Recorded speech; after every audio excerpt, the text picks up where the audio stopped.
আসসালামু আলাইকুম প্রিয় শিক্ষার্থী, আমরা টেন্স পড়তেছিলাম। এর ভিতরে পাস্ট ইনডিফিনিট টেন্সের টু টু ভার্ব দ্বারা পাস্ট ইনডিফিনিট টেন্সের অ্যাফার্মেটিভ, নেগেটিভ, ইন্টারগেটিভ এগুলো আমরা করেছিলাম।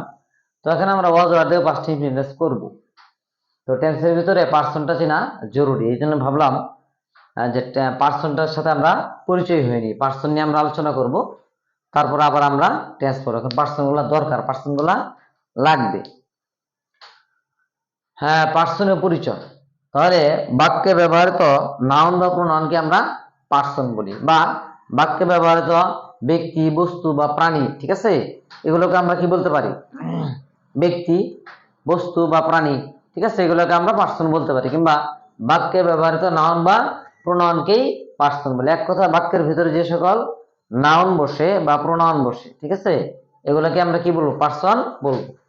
যেমন উদাহরণ দিচ্ছি, হি গোজ দেয়ার, সে সেখানে যায়। হিটা কি? পার্সন। তো কোন পার্সন, এগুলো আমরা পড়বো। শুধু এখন জানি যে হিটা কি, এটা পার্সন, যেহেতু এটা তার একজন ব্যক্তি, ব্যক্তি বোঝাচ্ছে। এটা একটা প্রোনাউন। আমরা বলছিলাম কি, বাক্যে ব্যবহৃত নাউন বা প্রোনাউনকেই কি বলে? পার্সন বলে। হি যেহেতু প্রোনাউন, তাহলে এটা একটা কি, ডেফিনেটলি পার্সন।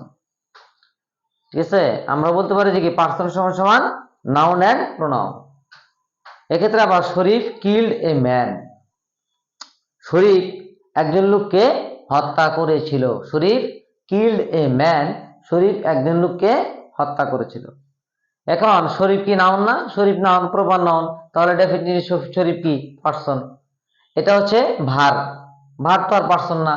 এরপর আমরা এ ম্যান, এ ম্যান, এই যে ম্যান, ম্যানটা যা আছে, এই ম্যান কি, ম্যানটা একটা পার্সন, কারণ ম্যানটা কি, noun.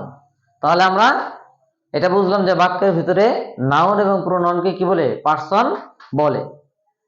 The kinds of person, পার্সনটা আসলে কত প্রকার? এখন পার্সন এটা তিন প্রকার। একটা first person, second person, third person.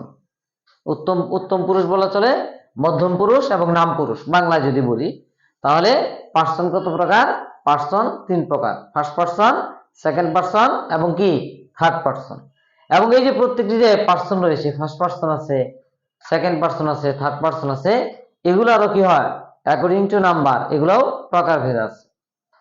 Number বা বচন অনুযায়ী প্রতিটি পার্সন আবার দুই প্রকার হতে পারে। এটা দুই প্রকার। এই ফার্স্ট পার্সন দুই প্রকার, সেকেন্ড পার্সন দুই প্রকার, থার্ড পার্সন কি দুই প্রকার। কি কি?